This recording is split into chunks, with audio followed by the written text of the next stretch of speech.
Class 10 math कौन सी है? वृत्त सर्किल है ना, वृत्त सर्किल। पहले इसका हम थ्योरी बता देते हैं। सबसे 1 नंबर में आता है वृत्त। वृत्त किसको कहेंगे है ना? वृत्त किसको कहेंगे?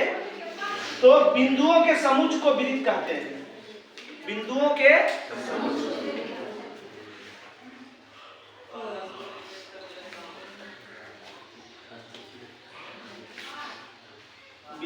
समुच्चय को है ना, समुच्चय समझता है।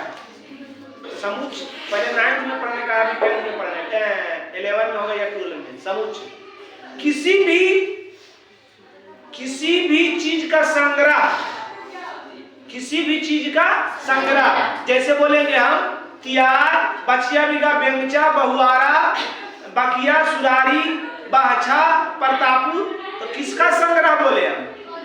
गांवों का संग्रह। तो ये गांवों का समुच्चय, गांवों का समुच्चय। अब बोलेंगे गंगा, जमुना, भागीरथी, ये किसका समुच्चय बोल रहे हैं? नदियों का समुच्चय बोल रहे हैं है ना। तो बिंदुओं का समुच्चय को क्या कहेंगे? जो प्रत्येक बिंदु एक दूसरे बिंदु से समान दूरी पर हो। प्रत्येक बिंदु एक दूसरे के समान दूरी पर हो तो वृत्त किसको कहेंगे? बिंदुओं के समुच्चय को वृत्त कहेंगे। जो एक निश्चित बिंदु से प्रत्येक बिंदु की दूरी समान है, प्रत्येक बिंदु की दूरी समान है, उसको क्या कहेंगे हम लोग? वृत्त। दू में आ जाता है परिधि। क्या आता है? परिधि। बिंदुओं के समुच्चय वाले भाग, बिंदुओं के समुच्चय वाले भाग, बिंदु के समुच्चय है, इसी भाग को हम लोग की बोलेंगे? इसको की कहेंगे? परिधि। क्या कहेंगे? परिधि। बिंदुओं के समुच्चय वाले भाग को हम लोग की बोलेंगे? परिधि। क्या बोलेंगे? परिधि। उसके बाद आता है केंद्र।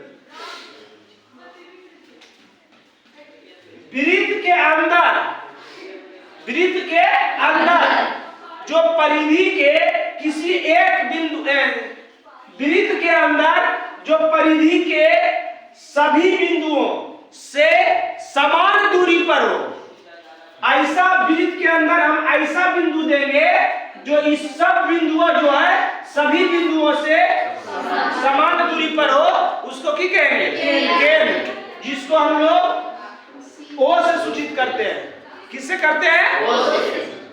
तो केंद्र किसको कहेंगे?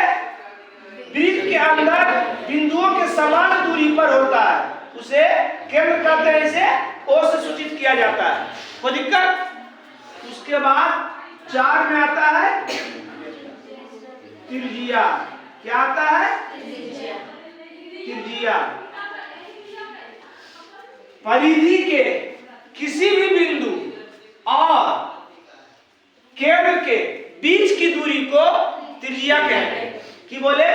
केंद्र, वृत्त के केंद्र और परिधि के किसी भी बिंदु को मिलाएंगे जो रेखा, उसको क्या कहेंगे? त्रिज्या। जैसे ये की हो गया त्रिज्या, ये की हो गया त्रिज्या, जिसको छोटी आर से सूचित किया जाता है, जिसको छोटी आर से सूचित किया जाता है। समझ गए ना? केंद्र और परिधि पर के बिंदुओं को मिलाने वाली रेखाखंड को क्या कहेंगे? त्रिज्या। क्या कहेंगे? त्रिज्या। उसके बाद आता है जीवा या चापकर्ण। क्या आता है? जीवा या चापकर्ण। जीवा या चापकर्ण। जीवा या चापकर्ण। ध्यान दीजिएगा। परिधि के 2 बिंदु को मिलाने वाली रेखाखंड जो केंद्र से होकर नहीं जाती है, ये जो त्रिज्या जो है केंद्र से मिला रहे हैं, मगर जीवा या चापकन हम उसको कहेंगे कि परिधि पर के दो बिंदु को मिलाने वाली रेखाखंड जो केंद्र से होकर नहीं जाती है उसको की कहेंगे? जीवा या चापकन। जैसे ये क्या है? जीवा या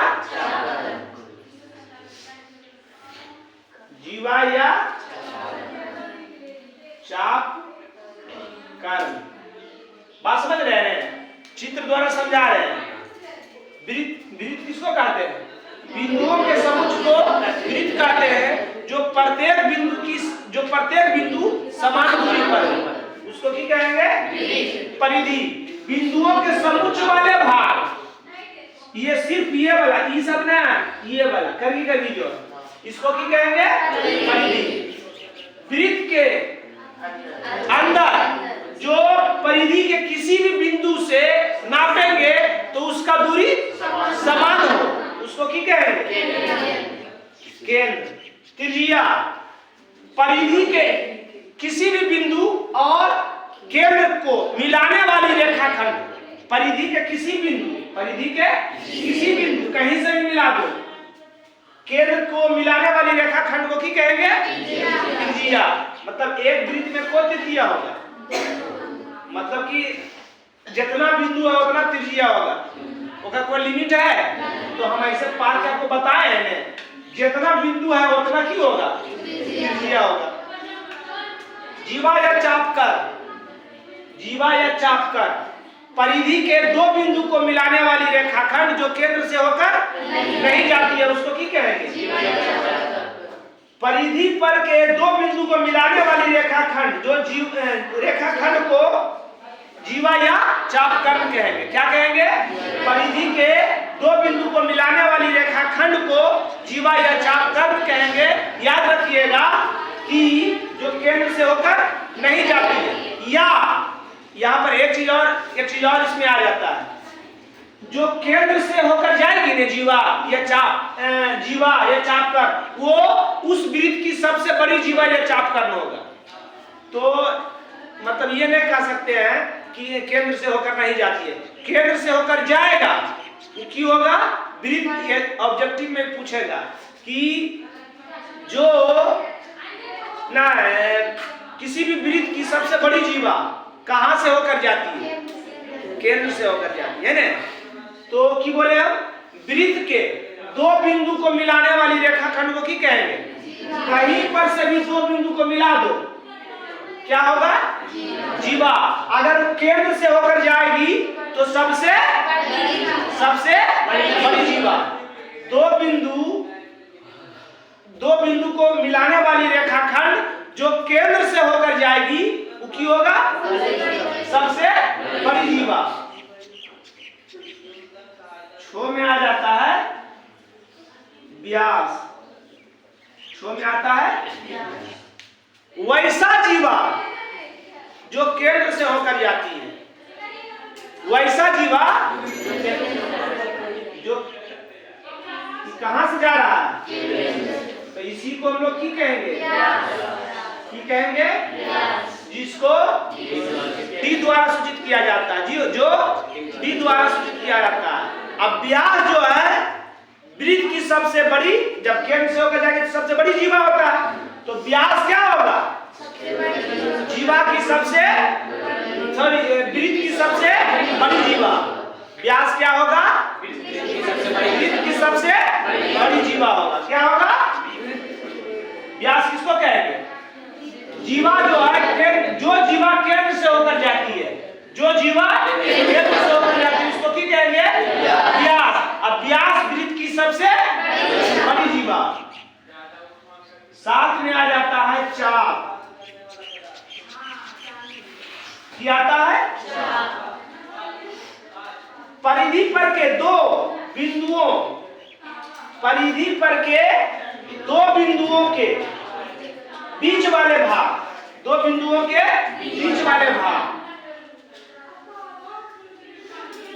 वृत्त ले लिए, ध्यान दीजिएगा, दो बिंदु ले लेते हैं, ए और दो बिंदुओं के बीच वाले भाग,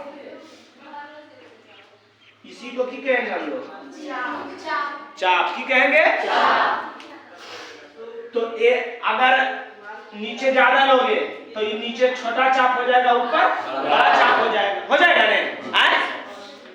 अगर इसको इस तरह से कर दोगे और इसको इस तरह से कर दोगे, मतलब A से B छोटा चाप हुआ और B से A बड़ा चाप हुआ, ये लघु चाप हुआ, ये दीर्घ चाप हुआ।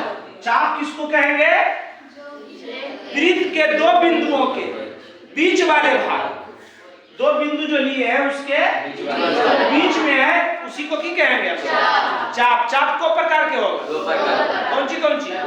लघु और दीर्घ। लघु और दीर्घ। तो A और B जो हो गया, A और B चाप को इस प्रकार से इंडिकेट किया जाता है, सूचित किया जाता है, चिन्ह होकर चाप के चांद ऐसे इस टाइप का है ना। ये हो गया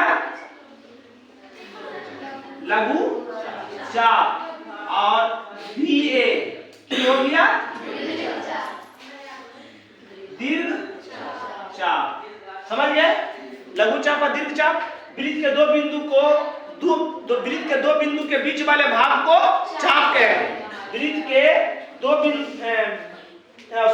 कहते हैं परिधि पर के दो बिंदुओं के बीच वाले भाग को चाप कहेंगे। अच्छा, इसमें चाप मुख्यतः तीन प्रकार के है ना। चाप तीन प्रकार के होता है, लघु चाप, दीर्घ चाप और एगो क्या होता है? दीर्घ। चलो दुइये होते हैं, हमारे किताब में भी दुइये को होता है। चाप दो है, कौन सी? लघु चाप और दीर्घ चाप। देखो ई छोटा नहीं है, आई बड़ा नहीं है, तो ई की हो गया छोटा, A से B की हो गया लघु चाप और B से A की हो गया दीर्घ चाप। बात समझ रहा है हमारा? चलो, उसके बाद आ जाता है,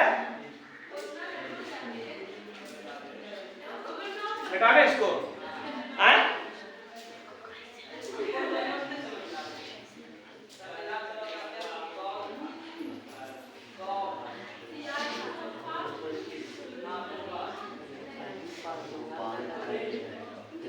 उसके बाद आता है अर्धविरित।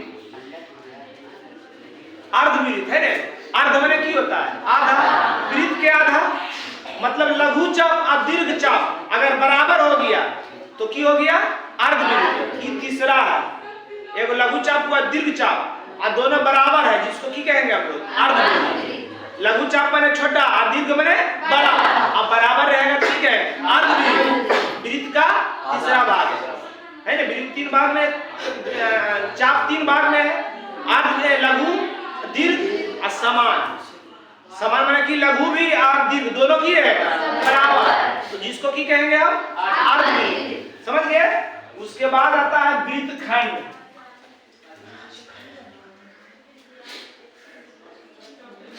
वृत्त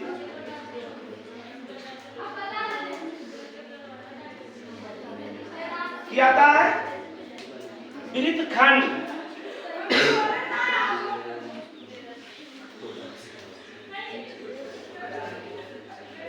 वृत्त समझ गया? वृत्त अखंड बने, तोड़ना, खंड बने। अगर वृत्त को हम तोड़ रहे हैं, वृत्त को किसी भी रेखा से उसको दो पार्ट कर रहे हैं, वृत्त को दो पार्ट कर रहे हैं, तो की हो गया? वृत्तखंड। की हो गया? की हो गया? वृत्तखंड हो गया ना। वृत्तखंड भी दो प्रकार के होगा, लघु और दीर्घ।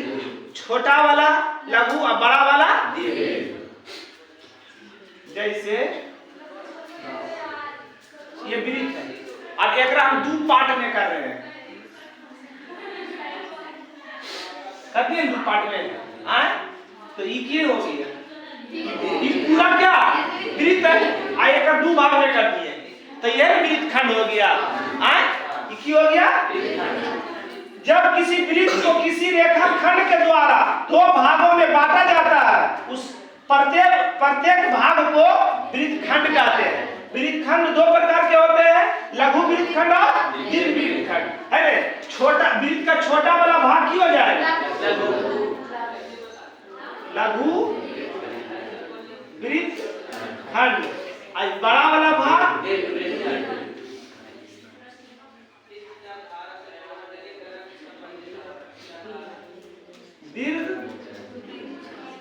वृत्तखंड। ठीक,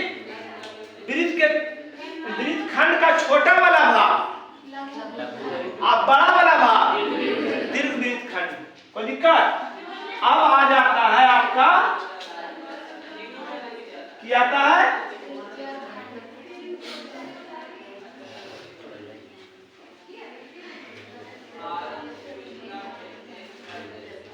अब वृत्त में आता है आपको स्पर्श रेखा।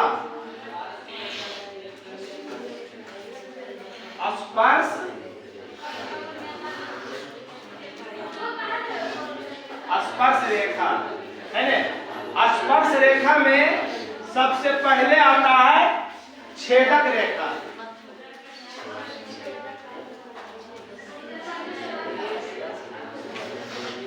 छेदक रेखा, छेदक के मतलब क्या होता है, छेदना, भेदना, ई पार से ऊपर करना, है ना। तो एक वृत्त है, इसको प्रतिच्छेद करे, भेदे, यह की हो गया, छेदक रेखा, है ना। वैसा रेखा जो वृत्त को दो भागों, दो ओर, वृत्त को दो और केवल दो बिंदुओं पर काटती है, उसको छेदक रेखा कहते हैं। वृत्त के दो बिंदु को नहीं काट रहा है, काट रहा है, इसी को क्या कहेंगे हम लोग, छेदक रेखा, है ना।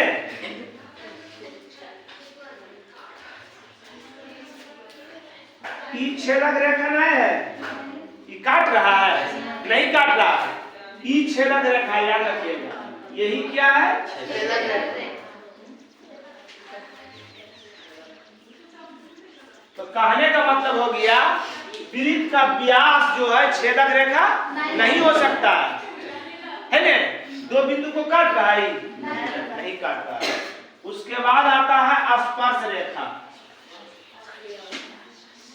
की होता है,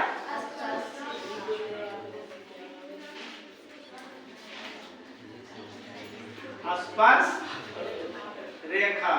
क्या, स्पर्श रेखा, स्पर्श मैंने की होता है, स्पर्श कर रही है, छू रही, की कर रही है, सिर्फ छू रही है, समझ रही है ना। अब जैसे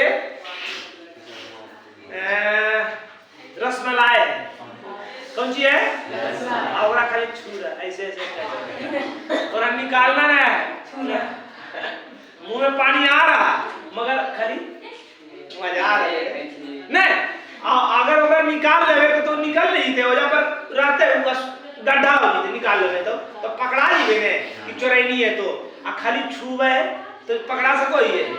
तो आसपास मैंने की होना, छूना, कि हमको लगे कि कोई हमें टच किया, सिर्फ टच किया, अगर भेद देगा क्या कहे मैया के मैया नहीं, तो छूना हुआ, वो तो भेदना हो गया ना। तो आसपास के मतलब सिर्फ छू रही है ना। जैसे ही क्यों हो गया,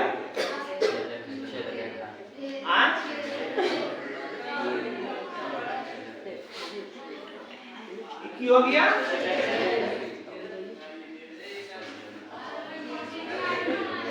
क्यों हो गया,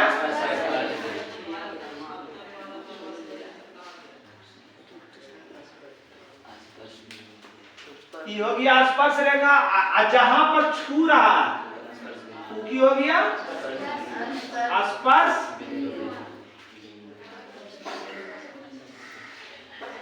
की हो गया स्पर्श बिंदु, है ना। तो दो बिंदु को अगर कोई भेद रहा, काट रहा, छेदक रेखा अब वृत्त के किसी एक बिंदु को सिर्फ स्पर्श करके जा रहा है, की हो गया स्पर्श रेखा। जब छेदक रेखा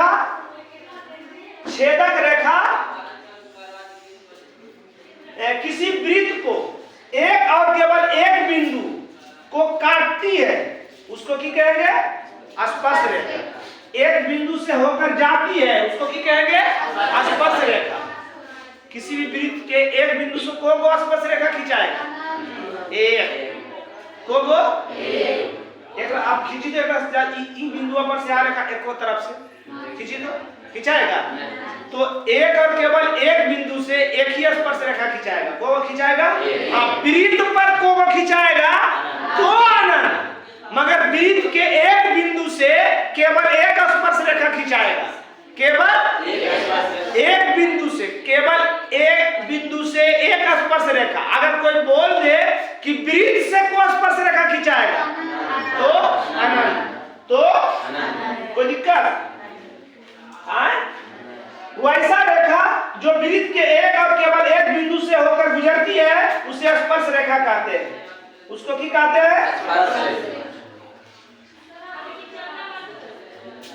तो वृत्त के एक बिंदु से ऑब्जेक्टिव, वृत्त के एक बिंदु से को स्पर्श रेखा, अब वृत्त पर को स्पर्श रेखा का है ना, क्योंकि वृत्त पर अनंत बिंदु से बना है, वृत्त को बिंदु से बना है, अनंत बिंदु से बना है, इसलिए अनंत स्पर्श रेखा। कोई दिक्कत?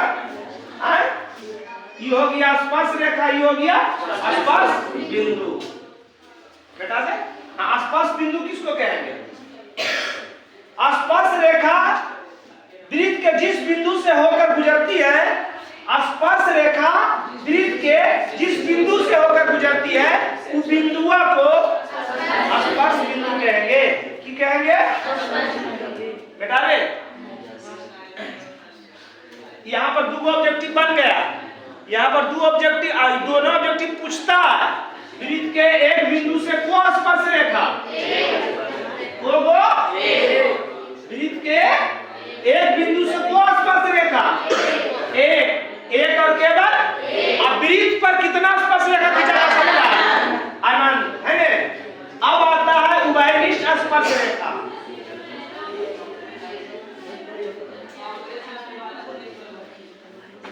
उभयनिष्ठ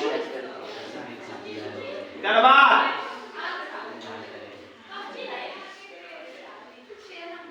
स्पर्श रेखा, उभयनिष्ठ स्पर्श रेखा। उभयनिष्ठ का मतलब समझता है? कौन चीज जो दोनों में मौजूद है। जैसे तुम लोग का कौन चीज उभयनिष्ठ है? क्लास उभयनिष्ठ है। क्या है? लड़का लड़की के दोनों क्या उभयनिष्ठ है? क्लास उभयनिष्ठ है। अब कह रहा कि हमारे शर्ट को उभयनिष्ठ है, तो शर्ट नहीं उभयनिष्ठ है, तो नहीं शर्ट नहीं पहन के ही सब शर्ट गंजी पहन के है, समझ रही है? तो उभयनिष्ठ का मतलब कि उस यानी दो या दो से अधिक चीज जो है, दो या दो से अधिक कोई चीज जो है, वस्तु जो है, और दोनों में कुछ न कुछ ऐसा चीज है जो एकरा में भी है और एकरा में भी है ना? एकरा में भी और एकरा में भी तो की है उभयनिष्ठ। क्या है? उसी को हम लोग उभयनिष्ठ कहेंगे। तो कहने का मतलब हो गया कि वैसा स्पर्श रेखा जो कम से कम दो वृत्त को स्पर्श करता है उसे उभयनिष्ठ स्पर्श रेखा कहते हैं। को दो वृत्त को।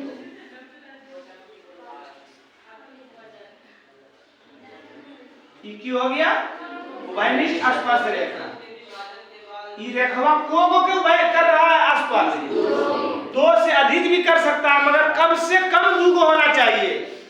जैसे उभयनिष्ठ का मतलब नहीं बताए हैं, जैसे आपको ले लेते हैं 24 और 16, ये दोनों में कौन सा संख्या जो उभयनिष्ठ है? आदि याद रखिएगा, उभयनिष्ठ बड़ा से बड़ा लिया जाता है। तो कौन ऐसा संख्या है, कौन ऐसा संख्या है जगरा में 24 भी और 16 भी? कितना है? 8 दिया 24, 8 दूनी 16, तो ये दोनों में 8 क्या है? उभयनिष्ठ। तो उभयनिष्ठ का मतलब कम से कम दो। तो वैसा उभयनिष्ठ वैसा रेखा जो कम से कम दो वृत्त को, उहे एगो रेखवा, एक रेखवा है ना?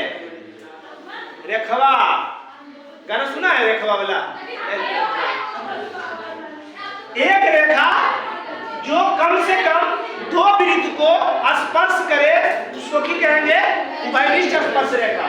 क्या कहेंगे? वैनिष्ठ स्पर्श रेखा। अब आता है गलवार। अल्लाह पागल हो रहे कि तुम लोग? अब आ जाता है कि उभयनिष्ठ स्पर्श रेखा दो प्रकार के होते हैं। उभयनिष्ठ स्पर्श रेखा जो है दो प्रकार के होते। वैनिष्ठ स्पर्श रेखा दो प्रकार के होते हैं।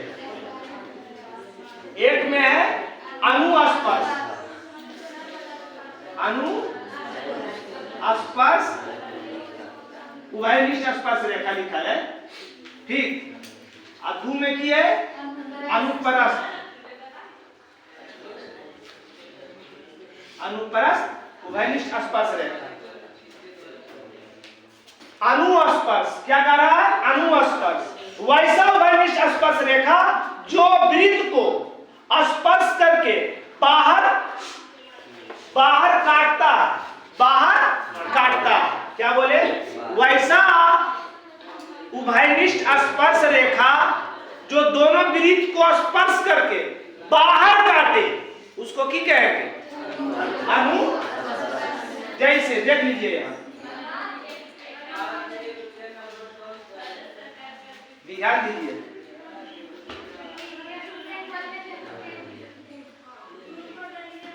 ये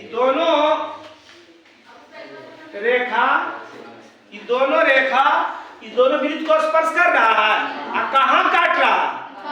बाहर काट रहा है। कहाँ काट रहा है? अगर दोनों वृत्त को स्पर्श करे और बाहर काटे उसको की कहेंगे? और दोनों वृत्त को स्पर्श करे और अंदर काटे उसको की कहेंगे? अनुप्रस्थ। की कहेंगे?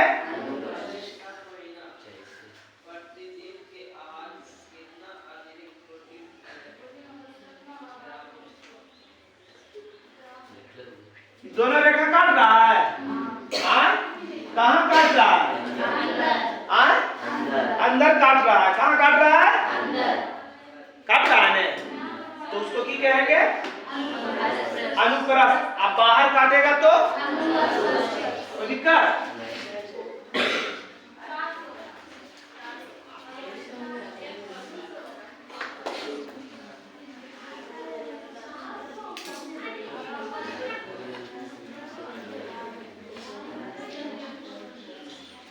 उसके बाद आ जाता है बहुत महत्वपूर्ण एक चीज आप पहले बता देते हैं। संकेंद्रीय है, संकेंद्रीय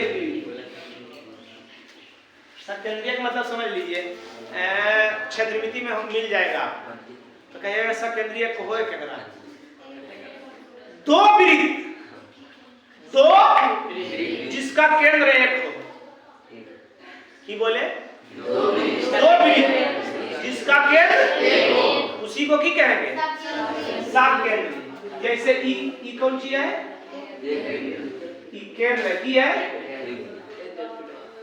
और दोनों का केंद्र ये है, इसी को की कहेंगे हम लोग?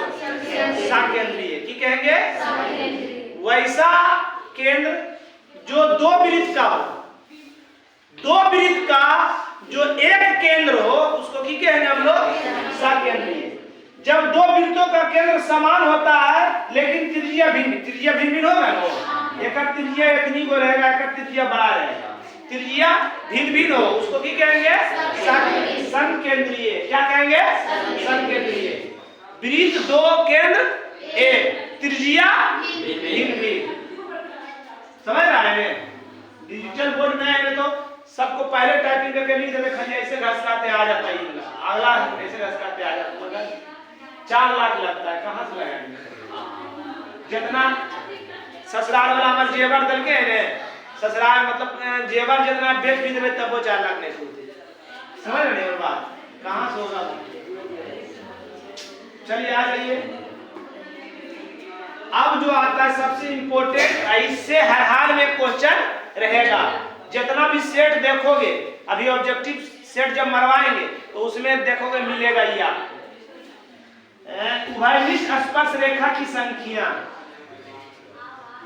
उभयनिष्ठ स्पर्श रेखा की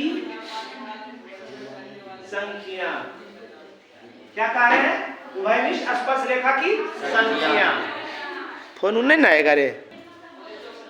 चलिए, उभयनिष्ठ स्पर्श रेखा की संख्या नंबर 1 कह रहा है सकेंद्रीय वृत्तों में एक भी उभयनिष्ठ स्पर्श रेखा नहीं होती है। सकेंद्रीय वृत्त बनाना है। सकेंद्रीय वृत्त अभी बताए हैं, कैसा वृत्त? जिसका केंद्र एक व वृत्त 2।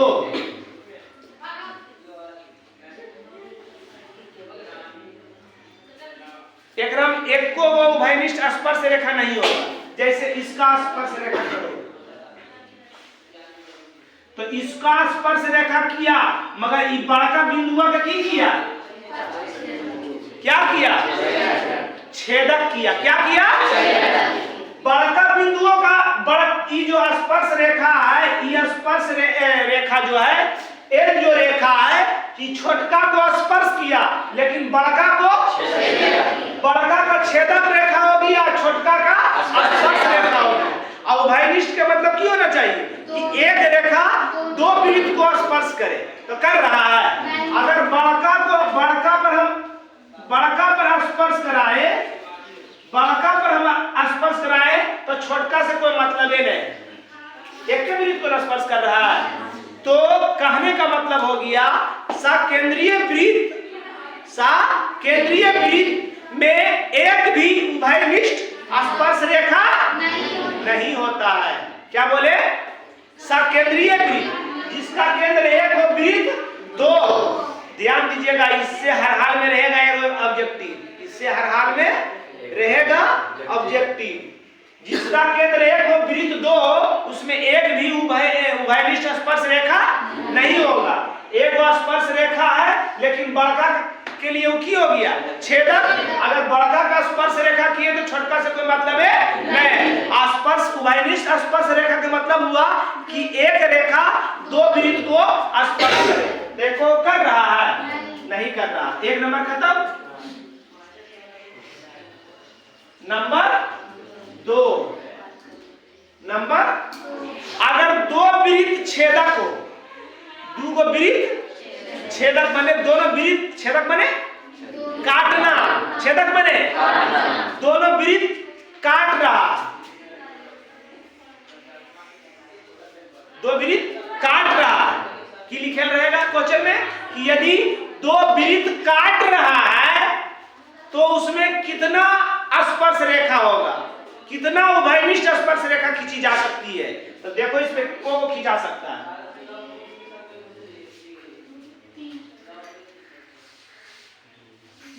एक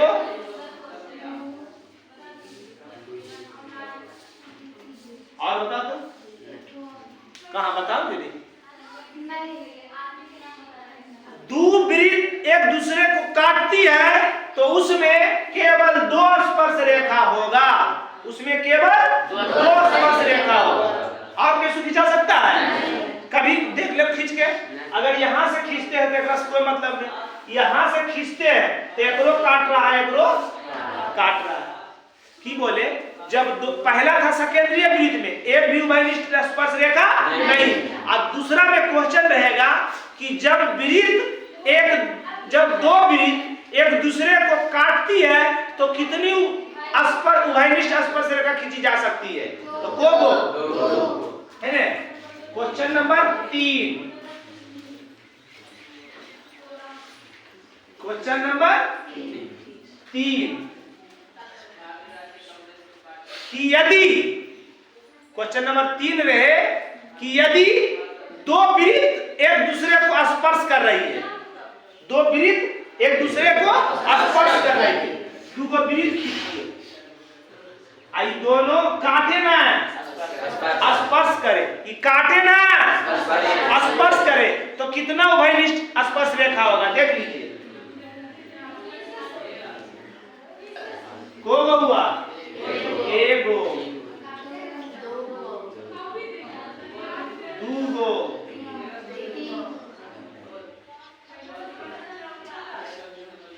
को गो होगा। आप कैसे खींचा सकता है? जब वृत्त काटेगा तो दूगो उभयनिष्ठ, अब वृत्त स्पर्श करेगा तो को गो, तीन गो, को गो, तीन गो।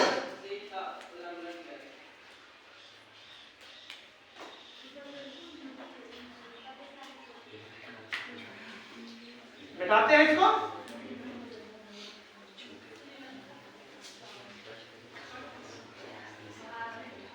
ये बाह्य स्पर्श कर रहा था, करे कर रहा था, दोनों बाह्य बाह्य कर ले। को नंबर है 4 में। यदि दो वृत्त अंता स्पर्श करे, अंता मने अंदर, अब बाह्य मने ये कन्या स्पर्श कर रहा है, कन्या स्पर्श कर रहा है, अंता स्पर्श कर रहा। और वो जो ये जो किए थे ये कन्या स्पर्श कर रहा। तो दो वृत्त बाह्य स्पर्श करे, दो बाह्य वृत्त में कितना उभयनिष्ठ स्पर्श रेखा था, 3। अब अंता में को खींचा है।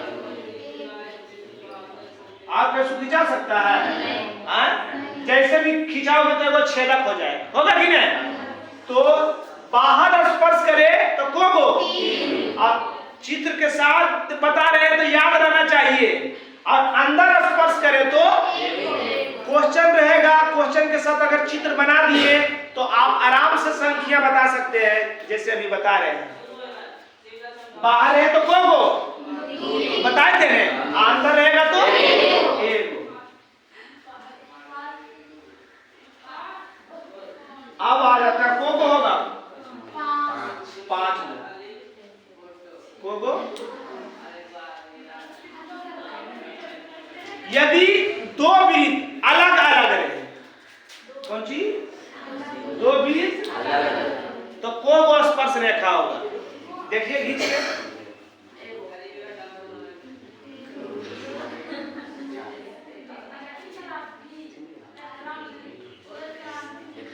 एल एम है ना।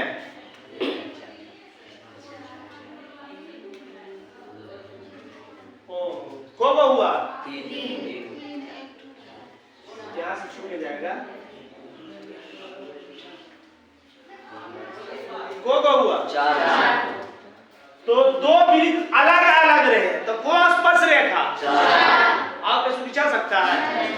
को गो 4 और अंता स्पर्श रहे तो एगो, बाह्य स्पर्श रहे तो 3 गो, केंद्रीय वृत्त रहे तो एक को गो रहे, को गो। और दो वृत्त एक दूसरे को काटे तो दो, जब काट रहा था दुइया को खींचा रहा था, इसे समझ गए? इसे एक नंबरिया रहेगा, इस पर याद रखिए। समझ गए? समझ में आ गया? आज जो नहीं लिखा है इस वीडियो के अंत में हम जो थे अपन नोट वाला अति करके छोटा सा लगा देंगे, ठीक? समझ गए? अब बताएंगे इसका परिमेय। क्या बताएंगे? परिमेय, जो आगे इसका बताएंगे, ठीक?